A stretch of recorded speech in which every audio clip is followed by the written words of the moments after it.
E aí, pessoal, bem-vindo aí à nossa aula de sistemas frigoríficos, especificamente agora, né, terceira aula, falando do sistema de compressão a vapor, ok?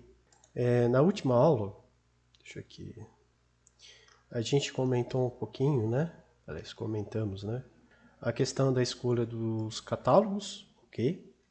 E a gente verificou algumas tendências, né? Se a gente mantém a temperatura de evaporação constante, modificando a temperatura da condensação, aumentando, a gente percebe, né, um aumento do trabalho e uma diminuição da carga térmica.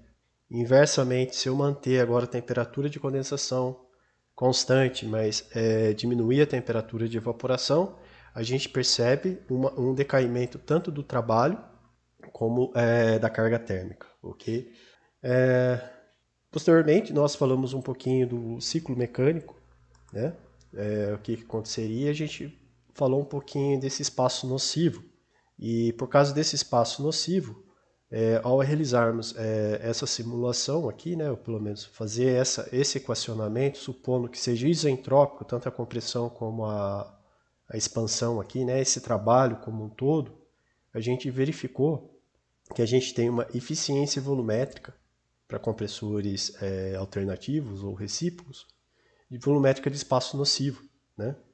E ao verificar essa eficiência, a gente fez essa dedução aqui e chegou a uma equação, que essa aqui, né, é a fração do espaço nocivo, né, que é a relação entre o volume do espaço nocivo sobre a possibilidade do volume dentro do meu compressor. E isso aqui a gente conseguiu, né, relacionar com a razão de pressão. Eu fiz essa dedução para vocês e a gente chegou a essa eficiência volumétrica de espaço nocivo, né, supondo que ali os processos de compressão e expansão sejam isentrópicos, ok? Aqui agora, uma brincadeira, isso aqui tem lá no livro do Stoker, se vocês quiserem fazer um aprofundamento melhor, onde eu tenho um compressor, né? E nesse compressor eu vou querer verificar a eficiência volumétrica de espaço nocivo, qual que seria a vazão máxima de refrigerante que esse compressor consegue comprimir, o efeito de refrigeração, a capacidade de refrigeração ou a carga térmica, o trabalho de compressão, né, isentrópico, esse aqui seria o trabalho específico, essa aqui seria a potência de compressão supondo idealizada, qual que seria o COP e a vazão volumétrica por capacidade de refrigeração. Isso aqui dá uma ideia do tamanho do nosso compressor. Esse compressor aqui vai trabalhar com amônia. A gente manteve fixo a temperatura de condensação a 35 graus Celsius. O volume desse máximo que esse compressor, né, a vazão volumétrica máxima, ele consegue trabalhar 0,146 metro cúbico por segundo e uma fração de espaço nocivo de 4%. Ok? Simplesmente aqui é um modelo idealizado, ok? Não é um modelo real. É o idealizado que a gente só vai ver aquela influência do espaço nocivo nessas características, modificando a temperatura do evaporador. No geral, eu modificando a temperatura do evaporador e mantendo o condensador constante, nós estaremos modificando a razão de pressão.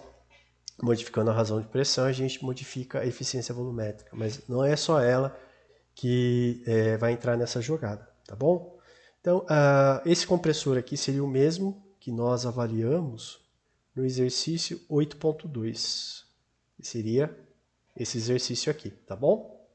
Só que nesse caso aqui, eu tendo a capacidade térmica e a eficiência, capacidade térmica, né, e o trabalho, isso aqui a gente achou a eficiência volumétrica real, ok?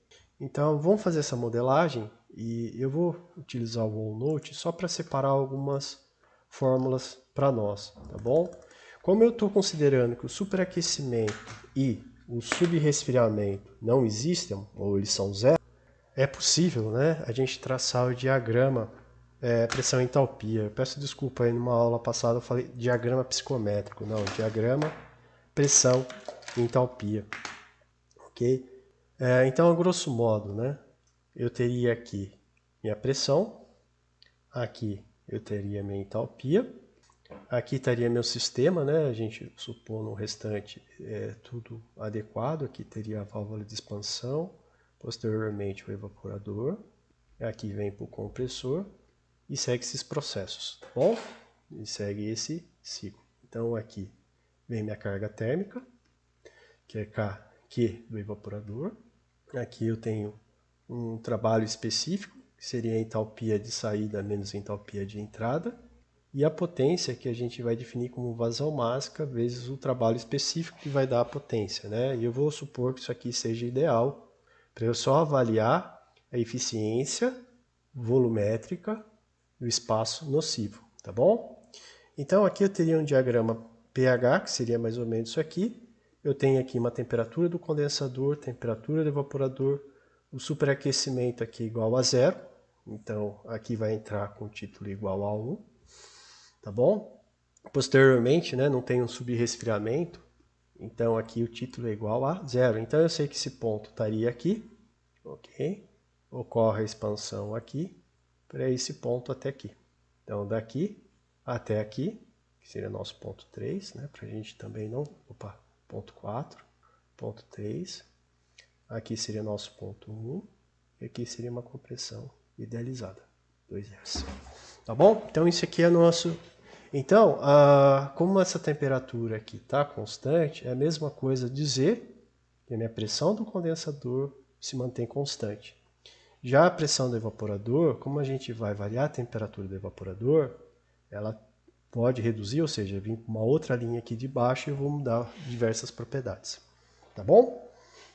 Então, para a gente dar continuidade aqui, eu quero avaliar, né, a eficiência volumétrica. Vou dar um Ctrl C, vou repassar para cá para facilitar a nossa visualização, né, as propriedades que eu vou querer avaliar e essas outras propriedades, tá bom? Normalmente eu faço no ES, mas eu não vou fazer dessa vez aqui, só vou explicar as fórmulas e a gente vai entender. Então, inicialmente, o que ele quer é a eficiência volumétrica somente do espaço nocivo. Só que a gente já viu, né, que a eficiência volumétrica do espaço nocivo eu posso dar como essa relação. Vou pôr aqui, eu vou diminuir e vou aqui. E ele também, né, vai querer a vazão máxima de refrigerante. A vazão máxima de refrigerante, como a gente viu no início da dedução, seria essas duas fórmulas aqui.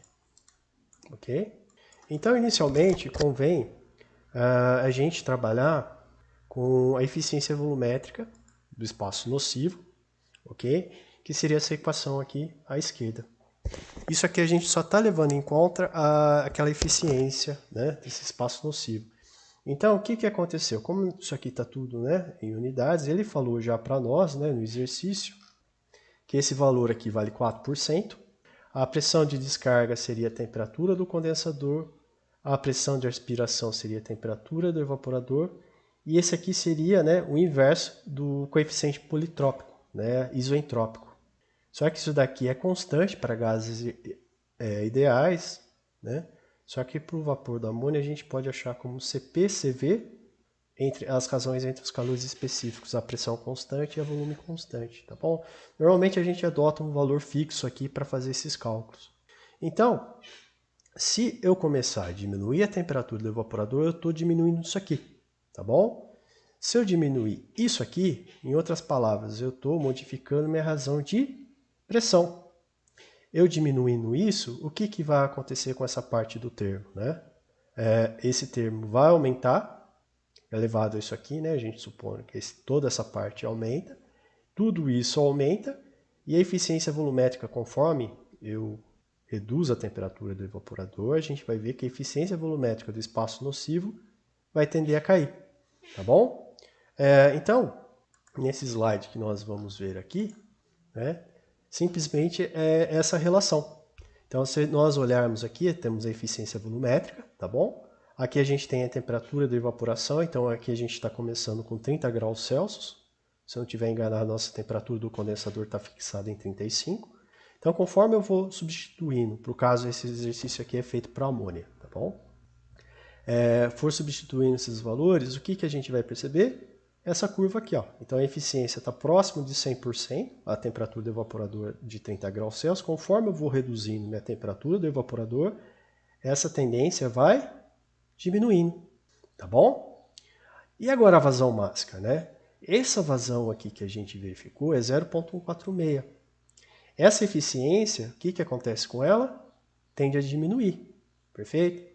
Só que a gente vai verificar que o volume aspirado, né, a vazão volumétrica, o volume aspirado, como eu estou reduzindo a pressão, né, essa tendência desse gás aqui é aumentar isso aqui. Só que isso decai e isso também decai. Então, por isso que daí a gente tem essa curva aqui. Então, se eu trabalhar com o meu compressor a 35 graus Celsius e 30 graus Celsius no evaporador, nossa vazão máxima vai ser próximo de 1,3 kg por segundo. Ok? Então aqui está a vazão máxima. Se eu já mudar, ficar a temperatura do evaporador, né, passar, vamos lá, 10 graus Celsius, minha eficiência volumétrica vai cair, meu volume, né, de aspiração, o volume específico lá na aspiração tende a aumentar, então a menos 10 graus Celsius, né, a eficiência volumétrica vai ser próxima de 25%, ou seja, somente 25% daquele volume dentro do meu compressor vai estar aspirando, por isso que ocorre essa queda também da vazão máxima. Mas isso também ocorre por causa dessa propriedade aqui.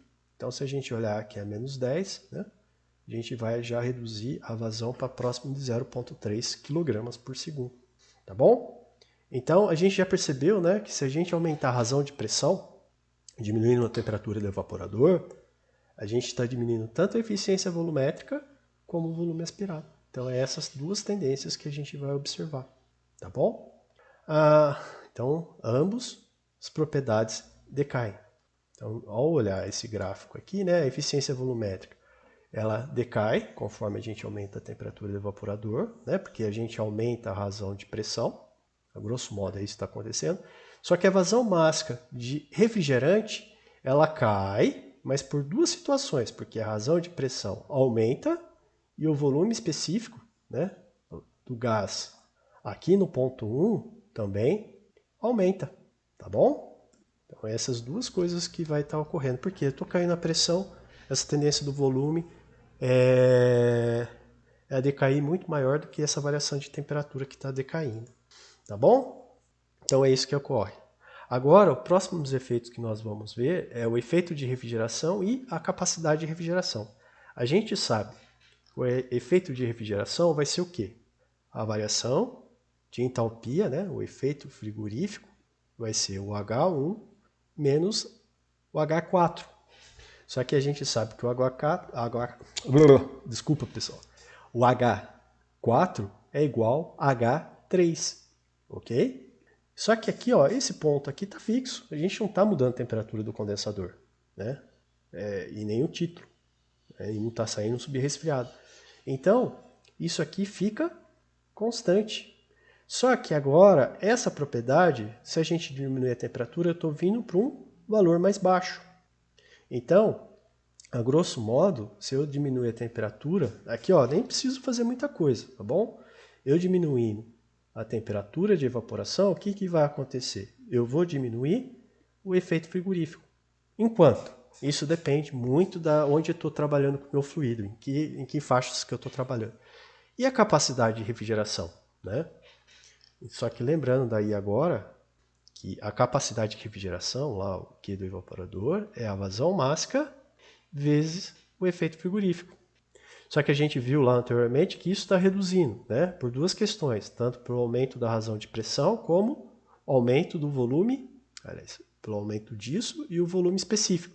O efeito frigorífico também está decaindo, então a tendência geral é decair. Então, se eu fizer as trocas, né, dos valores, a gente vai ter esses dois dados aqui, ó. Então, se eu manter, né, a temperatura do condensador constante e for variando a temperatura do evaporador, esse gráfico, essa linha aqui, é o efeito de refrigeração, tá bom? Variação de entalpia, ela vai cair. Só que se a gente olhar aqui, né, ela cai de 1.200 até 1.000, ok? A variação é pouca até, é pequenininha, mas ela vai decair. Já a capacidade de refrigeração, o que vai acontecer? Então ela está aqui grande, né? Ela vazão máxima, só que isso decai, e a gente já viu anteriormente que isso decai por duas características. Aumento da razão de pressão e aumento do volume específico do gás, né? Antes de ser aspirado. Então isso aqui cai. Então essa é a tendência do decaimento, até chegar a um valor onde ele não vai aspirar nada, principalmente por causa da razão de pressão. Eu vou ter efeito frigorífico, só que o compressor vai abrir no momento que ele chegou lá no final, ok? Até que é fácil, né? Ou pelo menos tende a ser fácil. Então, se a gente olhar aqui, né? Tanto o efeito frigorífico como a capacidade diminui. Agora eu quero saber o trabalho específico e a potência de compressão, né? Então, se a gente olhar o trabalho específico que eu peguei lá anteriormente para vocês, num caso bem idealizado, tá bom? Na verdade, a gente calcula por variação de entalpias, mas eu posso... Deixa eu achar aqui onde está a fórmula. Tinha uma fórmula aqui do trabalho específico de um gás ideal, tá bom? Tá aqui, ó. Tá aqui, ó. O trabalho específico. Trabalho sobre vazão máximo. Essa equação aqui, em tese, vocês deveriam ter visto lá em termodinâmica. Se não viram ou não lembram, não tem erro. Ela está aqui. Essa equação aqui seria para um gás ideal. O que a gente define até que é um processo sem erro. Então, esse aqui, nesse processo, né, a gente está vendo um processo isentrópico, tá bom? O caminho, o processo propriamente dito. Então, ele é dado como o quê? Pressões vezes o volume específico e a razão de pressão, tá bom? Então, aqui seria a pressão do condensador, aqui seria a pressão do evaporador, tá bom? A gente viu que esse termo aqui, se eu estou aumentando, isso aqui tende a aumentar, tá bom? Existe essa outra relação aqui também, tá bom? A gente sabe que isso vai aumentar e isso vai diminuir.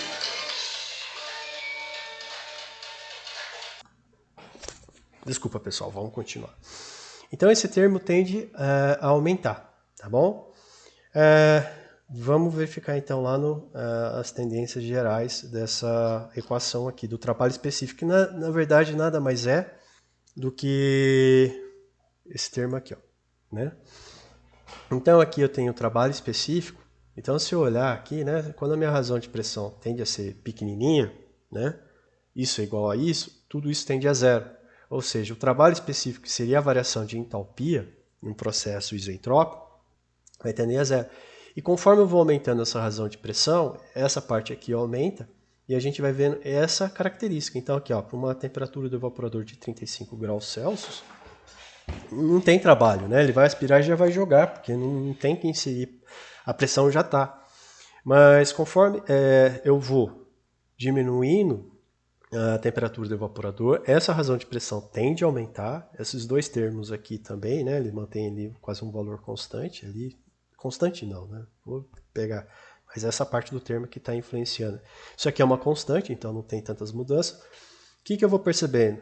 Essa tendência do trabalho específico. Então, né, para amônia, temperatura do condensador de 35 graus Celsius e do evaporador 10 graus Celsius, seria quase um trabalho de compressão, né, um trabalho específico de compressão, porque está em quilojoules por quilograma, próximo de 250 quilojoules por quilograma. Ok? E já a potência? Né? A gente já está olhando essa figura aqui. Ó. O que a gente está vendo? A gente está vendo essa curva aqui, ó, porque ela tem um máximo. Se a gente, então, olhar esse trabalho específico, né, que aqui seria o S, H2S, ele tende a diminuir. Só que se eu voltar para a figura anterior, o que está acontecendo com a minha vazão máxima? Essa daqui, ó, minha vazão máxima. Está tendo essa linha aqui. Então, se eu voltasse aqui, agora seguindo adiante, né, eu deixo fazer aqui uns desenhos para a gente poder verificar. Caneta. Então, a gente teria vindo uma coisa assim, ó, da vazão máxima, né? Que a gente viu, ela chega aqui no ponto zero. Então, eu estou multiplicando uma coisa que está decaindo com uma outra coisa que está aumentando. Então, isso está decaindo, mas isso está aumentando. Então, a gente teria uma curva que teria um ponto de máxima. Então, conforme eu vou diminuindo a temperatura de evaporação, a gente vai percebendo que vai havendo um aumento da potência de compressão, tá bom? Porque o termo H2S menos H1 está subindo muito mais rápido que a minha vazão máxima, até chegar no limite da máxima potência, tá bom? De compressão. Posteriormente, o que vai acontecer? Esse termo vai aumentar, mas esse decaimento está sendo muito maior. Então, daí a gente vai ver isso aqui. Então, a gente vai ver que o trabalho específico está ocorrendo o quê? Aliás, com a potência, ela está decaindo, tá bom? Então, isso já nos ajuda a entender essa situação aqui, ó. Se eu manter a temperatura de condensação constante, mas reduzir a temperatura de evaporação, eu só estou vendo que ambos estão caindo. Porque o que acontece é o seguinte, normalmente as faixas de operação dos nossos compressores, normalmente está trabalhando com temperaturas de evaporação nessa faixa para cá, tá bom? Então é como se eu estivesse olhando alguma coisa aqui. Então por isso que eu estou vendo que a minha potência decai, e se a gente voltar aos slides, é esse aqui, ó. Minha carga térmica também decai, tá bom? Então aí está a explicação dos efeitos que está ocorrendo. A potência, né, ela está caindo porque a vazão máxima está decaindo muito mais rápido que o aumento do trabalho específico, ok? Pessoal, só para a gente verificar algumas coisas aqui. Ó. Vamos supor eu tenho um caso A e um caso B. Nesse caso A, né, meu título aqui ainda é igual a 1, só que eu estou inserindo um subresfriamento. Quais são os efeitos desse subresfriamento, né, na capacidade, na carga térmica, né, ou na capacidade de refrigeração e no efeito frigorífico, tá bom? A gente viu que o efeito frigorífico é igual a H1 menos H3, que seria aqui esse ponto. Se eu estou fazendo um subresfriamento, o que está acontecendo? Eu estou diminuindo isso e isso está se mantendo constante. Então a tendência é o efeito frigorífico ocorreu aqui nesse caso aqui, aumentar, tá bom? E a carga térmica, ou capacidade de refrigeração. Lembrando que a capacidade de refrigeração é massa vezes o efeito frigorífico. Eu não modifiquei as razões de pressões, não modifiquei o volume específico aqui, então minha vazão máxima ainda se mantém a mesma. Mas como isso aumentou, então a tendência é a capacidade térmica ou capacidade de refrigeração também aumentar. Tá bom, pessoal? E agora aqui no superaquecimento, o que está acontecendo? O que está acontecendo aqui com o meu efeito frigorífico? Tá aumentando. E minha capacidade térmica? Né? Tem que lembrar que isso é massa vezes o efeito frigorífico. O efeito frigorífico aumentou. Só que o que aconteceu com a minha vazão máxima? Tá bom? A vazão máxima, se a gente olhar, ela é definida como o quê? Volume deslocado vezes eficiência volumétrica do espaço nocivo e tem um valor de 100 aqui e dividido ainda pelo volume do ponto 1. Só que ó, ele está aqui. Então isso tende a aumentar. A razão de pressão ainda é constante, né? Então a vazão máxima, né? Se isso aumentou, minha vazão máxima, a tendência é diminuir. Mas eu teria que fazer na prática para avaliar. No geral, a gente vai ver que vai diminuir a capacidade térmica, né? Que esse termo aqui tende a aumentar muito mais do que esse aumento do efeito frigorífico. Mas isso depende, tá bom? Diminuir o subresfriamento somente aumentará o efeito de refrigeração e, portanto, irá aumentar a capacidade. Nesse caso aqui, né, eu coloquei diminuir a capacidade de refrigeração porque é ao aumento disso. Mas isso aí depende muito da faixa onde está trabalhando. Mas como tendência global geral, eu vou diminuir a capacidade de refrigeração. Mas professor, isso não é ruim? Pessoal, só não garantir que está indo gás superaquecido para o meu compressor é muito melhor do que eu ter esse perigo. Aumento aí a vazão, né, a capacidade térmica, mas e aí? Será que isso garante que não está indo gotículas de líquido para o meu compressor? Ok? Então o que acontece é isso. Vai depender de um custo do que seja melhor. Então aqui está a explicação para nós dessa situação. Tá bom? Pessoal, agora, qual que é a influência do trabalho específico? Aliás, eu vou escrever com esse W aqui, de vez em escrever, e a potência, que eu escrevo com W maiúsculo ou como P. Ok? O que vai acontecer? Então, vamos lá pensar. Superaquecimento irá provocar um aumento no trabalho de compressão. Opa, já estou dando a resposta aqui. Aqui é sacanagem. O que aconteceria?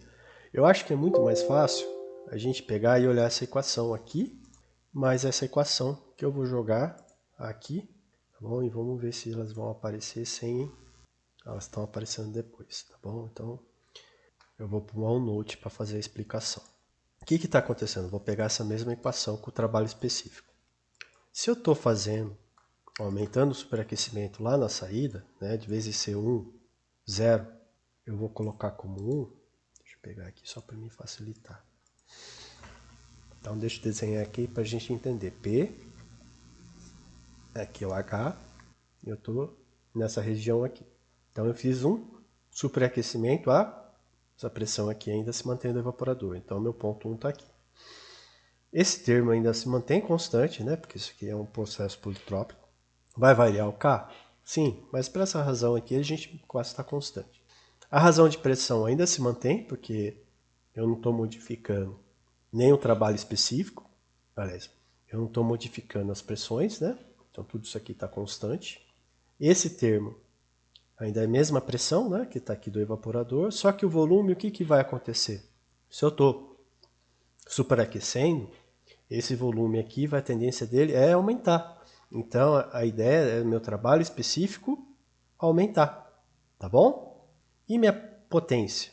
Seria a vazão máxima vezes o trabalho específico, tá bom? O que vai acontecer? O que vai acontecer com a minha vazão máxima? Vamos então lá olhar. Vazão máxima é igual ao volume deslocado vezes eficiência volumétrica do espaço nocivo dividido pelo volume 1 aspirado, né? E aqui tem um 100 só para igualar isso aqui que está de 0 a 100, tá bom? Meu volume deslocado ainda é o mesmo. Minha eficiência volumétrica de espaço nocivo, ele só está dependendo das razões de pressão, ainda se mantém igual. Só que esse termo aqui, o que está acontecendo com ele? Ele está aumentando, tá bom? Se esse termo está aumentando, minha vazão máxima está diminuindo. Então, isso está aumentando e isso está diminuindo, tá bom? Se vocês quiserem, acho que não dá para trocar aqui. Eu poderia jogar essa fórmula aqui e ver o que estaria acontecendo. Vamos lá para ver. A vazão máxima seria, todo esse termo aqui está constante, né? Então, seria constante vezes P1 vezes V1, que seria esse trabalho específico, enquanto que minha vazão máxima seria o quê? Volume deslocado vezes eficiência volumétrica do espaço nocivo, dividido pelo volume aspirado, vezes 100. Se eu pegar aqui agora, simplifico isso com isso, tá bom? A grosso modo, que eu estou vendo que meu trabalho específico não está aumentando, tá bom? Aliás, minha potência não estaria aumentando, ok? Mas vamos ver aqui o que o professor colocou. O superaquecimento irá provocar um aumento no trabalho de compressão, já que o volume específico do gás irá aumentar, quando comparamos ao vapor saturado. Já no caso da potência de compressão, devemos notar que irá ocorrer uma diminuição do fluxo máximo, enquanto um aumento no trabalho de compressão. Assim, o aumento ou diminuição da potência de compressão dependerá do tipo de refrigerante. Na modelagem que eu fiz, o que está acontecendo? Ficaria igual. Só que isso vai depender muito do fluido real, tá bom? Para o R22, ou para algum desses tipos de gases, a gente vê que não tem tanta influência. Na verdade, o trabalho não vai ser tão ruim. Já para amônia, para outros fluidos, isso pode modificar, ok? Acho que esse exercício de superaquecimento a gente fez algo similar quando a gente estava vendo o ciclo, né, frigorífico geral, lá atrás, quando eu falava qual era o efeito do superaquecimento e essas outras variáveis, tá bom? Então vai depender do tipo de fluido. Então aqui, né, eu faço esse comentário aqui. Pessoal, já em relação ao COP, né, eu tenho carga térmica sobre o trabalho de compressão. A gente pode até ver, né, imaginar isso aqui como se fosse um Carnot, ok? Mas a grosso modo, né, a gente percebe que isso diminui se a gente olhar os outros dados e isso aqui aumenta, tá bom? Que é essa curva aqui, ó. Então meu COP, ele começa lá em cima e tende a diminuir, tá bom? Então ele está desse lado aqui, ó. Então ele começa com um COP de 20 e vai até próximo de 5, reduzindo a temperatura de evaporação. Ok? Já a questão da vazão volumétrica por unidade de capacidade, ela é dada em litro segundo quilowatts. Em outra palavra, metro cúbico segundo dividido por quilowatts, tá bom? Então, vamos só... Eu vou descartar aqui e vou trabalhar aqui com essa fórmula aqui, ó. Então, seria o quê? Vazão volumétrica, seria minha vazão de 1, né, que está ocorrendo sobre a capacidade de refrigeração, que seria o CT. Espera um pouquinho. Então, pessoal, desculpa, eu tive que parar aqui um pouquinho. Então, mas vamos lá, né? O que é nossa vazão mássica, né? A vazão volumétrica? Seria quem, né? A vazão mássica dividido... Desculpa. Essa a vazão volumétrica, né? A vazão volumétrica, a grosso modo, a gente pode obter ela como, né? Pegar a vazão mássica vezes volume específico, né? A vazão mássica está em quilogramas por segundo e meu volume específico está em metro cúbico por quilograma. Perfeito. Então isso aqui pode ser vazão mássica vezes volume específico. E o CT? O CT, né, definido como vazão mássica vezes meu efeito frigorífico, tá bom? Se vocês olharem aqui, não tem nenhuma outra influência, né? Eu posso cortar isso com isso. Isso vai me definir, né, a vazão volumétrica específica, né? Aliás, o volume específico sobre efeito frigorífico. Isso não depende nada do compressor, isso depende somente, a grosso modo, das propriedades do fluido, né? Então, na verdade, é muito mais fácil daí obter essa curva de esse efeito. Só que a gente tinha visualizado lá, né? Deixa eu pegar aqui para poder me facilitar aqui, ocultar. Vou ter que sair dessa tela aqui. Então aqui está meu coeficiente de eficácia, tá bom? E aqui a vazão volumétrica por unidade de capacidade, né? Só que a gente viu pela fórmula, isso aqui é dado pela vazão volumétrica sobre a capacidade. Só que isso daqui, o que acontece com esse termo que a gente viu? Ele tende a decair mais devagar. Só que isso aqui tende a aumentar porque eu estou diminuindo minha pressão do evaporador, ok? Então, qual que é a situação que a gente vê? Conforme a gente está diminuindo a temperatura do evaporador, nossa vazão volumétrica por unidade de capacidade vai aumentando. Em que outras palavras isso significa, né? Deixa eu pegar aqui, opções do ponteiro, uma caneta. Vamos imaginar que eu tenho 1 kW de carga térmica, tá bom? Para definir esse 1 kW de carga térmica, no geral, né, para a gente saber aquela vazão mássica, vezes o efeito frigorífico, tá bom? Então, se eu diminuir a temperatura do evaporador, em outras palavras, o que está significando para mim? Nessa situação, para atender 1 kW, tá bom? Eu precisaria algo entre 0 a 1 litros por segundo, ok? Só que se eu diminuir, então, litros por segundo, se eu diminuir o meu tamanho diminuir a temperatura do evaporador, o que vai acontecer? Para ainda retirar 1 kW, agora eu estou precisando fazer o quê? Aumentar a vazão deslocada, né, a vazão volumétrica, para quase 2 litros por segundo. Em outras palavras, meu tamanho do compressor tem que ser maior. Na verdade, quem está sendo maior são os volumes dos pistões, né, o volume dentro da câmara. Então, essa propriedade, para mim, indica o tamanho do compressor, né? Ok? É isso aí, pessoal. Então, essas razões. O que eu faço com o pessoal, né, na hora de estar fazendo esse desenvolvimento, vamos ver se tem algum trabalho a ser feito aqui para essa aula aqui. Eu vou descartar. Vou vir aqui, eu vou voltar aqui e vou ver aqui nosso cronograma. Eu acredito que a gente não tem nenhuma lista para essa aula. Seria, na verdade, para a aula que vem. Ou não. Seria para a aula que vem, tá bom? Então, daí vocês fazem junto até um estudo aí para a prova. O que eu peço para o pessoal, muitas vezes, como exercício de fixação, é se eu pedir para vocês, eu estou vendo que vocês estão muito atarefados, né? É fazer a mesma coisa, só que mantendo agora a temperatura do condensador fixa. Mas eu não vou fazer isso daí, eu quero que vocês entendam isso daí. Então senta, olha esse exemplo com mais calma. Agora, quando eu estou mantendo a temperatura do evaporador e aumentando a do condensador, tenta fazer esse pensamento deduzido, tá? Eu não vou pedir nada fora isso. né? Que senão vocês vão se complicar, que vocês vão ter que programar, fazer um monte de coisa.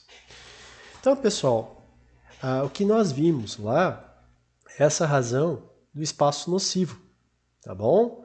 Que é um processo isentrópico de compressão e expansão isentrópico, né? E a gente só está avaliando o espaço nocivo. Então, conforme eu vou dando essas razões de pressões, né, entre a descarga e a admissão, ou em outras palavras, razão de pressão entre pressão do condensador e evaporador, eu vou ter valores ali de 2 a 10 ou até mais, né? Então, para o compressor que a gente viu, o que está aqui, né, por uma razão de pressão de 2, né, isso não importa, porque ele só trabalha com, ele vê a razão de pressão. A eficiência volumétrica do espaço nocivo, né, vai ser próximo de 97%, que seria nosso NVN, né? Daí, às vezes eu até ponho aqui espaço nocivo para indicar isso daí. Se a gente for ver o compressor real, né, em condições de teste, o que vai acontecer? Eu vou ter lá o meu cilindro, tá bom? Minha câmera, e aqui vai estar meu êmbolo do pistão. A gente só viu no caso real esse espaço nocivo, aquele espaço que existe aqui em cima. Só que essas aberturas e fechamentos da válvula não vão ocorrer nos momentos certos, ok? Na verdade, vai ocorrer quando a pressão aqui do evaporador estiver bem, a pressão aqui dentro estiver levemente abaixo. E essa abertura vai acontecer levemente quando está acima. Então esse atraso aqui, né, considerando isso daí, não vai existir. Eu vou ter perda de carga nessa situação aqui que vai dar uma atrasada nisso. Outra coisa, o gás pode escapar pelo espaço que existe aqui, né, e outras irreversibilidades que ocorrem. As temperaturas nem sempre vão ser aquelas que a gente supôs. Então, quando eu vou analisar o caso real, ele sempre vai ter uma eficiência volumétrica menor. Então, se aqui é 97, o meu real, por uma razão de pressão para o meu compressor real, vai estar aqui próximo de 87%. Se eu aumentar a razão de pressão, vamos lá, para 5, que seria essa parte aqui, ó, nesse caso aqui, né? Nessa parte aqui é do espaço nocivo. E nesse aqui é meu caso real. O real está próximo de 72%. Enquanto que o ideal, né, o isentrópico, estaria próximo de 90%. Mas a gente percebe que as tendências, né, qualitativas do espaço nocivo refletem na real. Porque a real ela vai levar as ineficiências do espaço nocivo mais as outras deficiências que eu vou ter, né? Que é a descarga, falta aberta. Então o real você sempre vai ver que é abaixo. Mas a tendência do compressor vai ser igual em ambos os casos, tá bom? Então toma cuidado. Quando eu falar rendimento volumétrico real, eu estou vendo todos os que existem. É o espaço nocivo, mas as outras perdas que podem ocorrer. E do espaço nocivo que a gente fez a idealização e que a gente comentou lá atrás, é simplesmente para verificar. A gente desenvolveu um modelo teórico para tentar entender, já que partes das ineficiências que vão existir, a maior parte devido ao espaço nocivo. Ok? Dito isso, deixa eu pegar aqui, apagar tudo. Então, o que acontece é isso. Então, pessoal, nesse exercício aqui, a gente vai determinar, né, para o caso 15 menos 30, o rendimento volumétrico ideal e real, né? Eu não sei se para o exercício anterior, acho que eu tinha feito a 20 menos 30. Deixa eu ver só qual que foi do exercício anterior. A gente fez aqui, que eu usei bem exatamente essa questão aqui. Menos 30 e 15. Então, quando a gente desenvolveu aqui, a gente já achou a eficiência volumétrica, deixa eu ver se está aqui, né? Real. E a de espaço nocivo, professor? Como que vai ser? Simplesmente eficiência volumétrica de espaço nocivo, né, devido o espaço morto. Como que eu vou definir ela? 100 menos eficiência, né, que existe, dividido P do condensador, P do evaporador. Vou trocar isso aqui. Faço isso, né? Qual que é a outra formuleta que eu tenho aqui junto? Mais fácil eu copiar, né? Tá aqui a formulinha. Não tem nem que ficar calculando, ficar escrevendo. Tô levando um baile aqui do OneNote. Sem erro nenhum. Vou apagar o que está aqui em cima. Tá bom? Quem que eu precisaria definir, né? Isso aqui eu já tenho. Isso aqui eu posso achar pelo ES. Agora, a minha complicação está esse fator K. Tá bom? Só que a definição do fator K é CP sobre CV. Eu posso utilizar uma média, ok? Então eu preciso achar esse valor, né? Às vezes o exercício vai dar esse valor para vocês, né? Mas estou ali fazendo a consultoria, preciso ter uma noção, ou fazer um modelo de um compressor para achar esse valor aqui. Então esse CP sobre CV ele vai modificar. Mas eu vou fazer um cálculo aqui, né? Vamos abrir aqui o ES, se eu não perdi ainda o prazo dele. É 30 dias até expirar, depois eu tenho que reinstalar novamente. Ok. Então está aqui meu ES, tá bom? Eu vou abrir aqui um novo arquivo, tá bom? E eu quero achar a constante da amônia. Ela é definido como CP sobre CV. Isso daqui é termodinâmica, ok? Então, é a constante do processo politrópico. Então, eu preciso achar o CP, tá bom? Então, vamos aqui, ó, Options, Function Info, Thermophysics. Eu vou achar aqui o CP, ó, tá aqui, kilojoules quilograma Kelvin. E eu quero para amônia. Aqui eu vou entrar com temperatura e aqui eu vou entrar com título, tá bom? Quality, paste, tá bom? Eu vou entrar bem na situação, ó, então amônia, temperatura, essa aqui vai ser a minha temperatura do evaporador e meu título vai ser igual a 1, né? E eu vou fazer aqui a mesma coisa para achar o CV, ok? Então meu CV aqui, troco aqui, né? E se vocês forem olhar lá a função, isso aqui é CV. Eu tenho que definir minha temperatura do evaporador. No nosso caso, eu acho que é 10 graus Celsius. Né? Vamos lá só para ver o exercício. 30. Né? Então seria a temperatura do evaporador menos 30 graus Celsius. Se eu apertar o F2, 4 variáveis. TVP. Desculpa, o meu erro está aqui. Ó. F2. Então, nessas condições, meu K da amônia é 1.351. Tá bom? Se eu mudar aqui, vamos colocar 20. 1.453, ok? Para gases ideais, esse valor tende a ser constante, né? Só que como eu estou trabalhando com fluido real, ele não se aproxima muito das condições. Né? Essa simplificação aí eu tenho que fazer isso aqui para o processo politrópico nesse caso aqui. Ok? É 35 que a gente está trabalhando, 30 graus Celsius. Então, 30, o F2. Então, para o exercício, vocês podem utilizar o 1.351. Fazendo substituições, né? Vamos lá. O que seria a minha eficiência volumétrica de espaço nocivo, ok? A gente viu aqui pela fórmula que é essa constante. Então, vamos lá. Então, seria... Eu vou trocar aqui para não ter que escrever muita coisa, tá? Seria meu K dividido por K menos 1, tá bom? Fecho aqui. Ok? Seria, então vamos dar o F2. Perfeito. Vezes minha pressão em 1, né? Então a pressão de 1 seria Q, né? P1. Então seria P, SAT, amônia. Seria todos esses dados aqui, né? Então vamos lá ver. E depois eu vou discutir uma coisa aqui com vocês, tá bom? P, SAT. Então F2. Ele não admite, eu não preciso, eu só entro com a temperatura, né? Não tem por que entrar com... Então a pressão vai ser 119,4 kPa, tá bom? Então lembre que isso daqui possivelmente vai ter uma multiplicação por causa desse quilo. Vamos procurar o volume específico? V1, né? Volume. Agora sim, posso pegar tudo isso aqui. Até aqui. Então eu estou procurando lá minhas propriedades. Opa, amônia. Saiu aqui. Vamos só dar uma olhada aqui, Options Function Info, né? Não.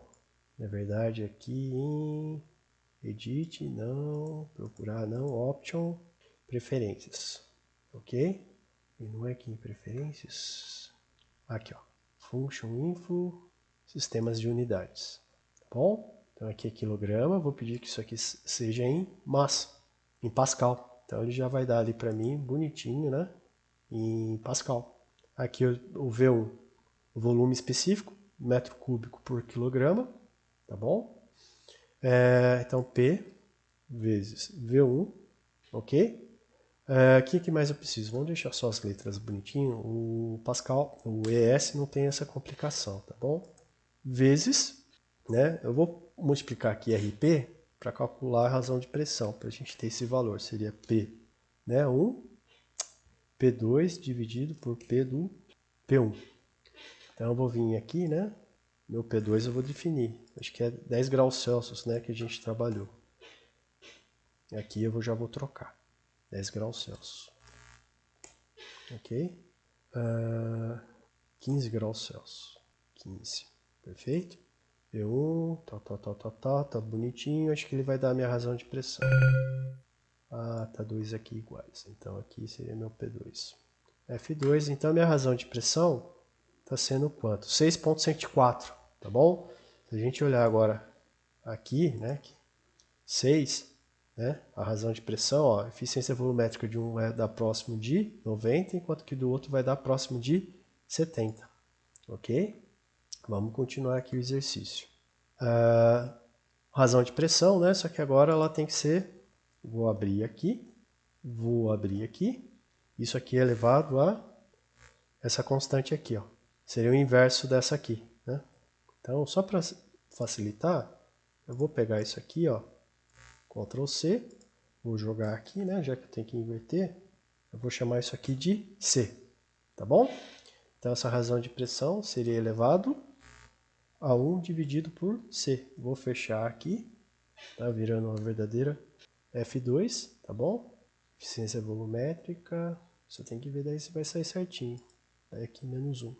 Ixi, será que eu tenho que entrar aqui com a pressão em quilopascal? Vamos trocar aqui então.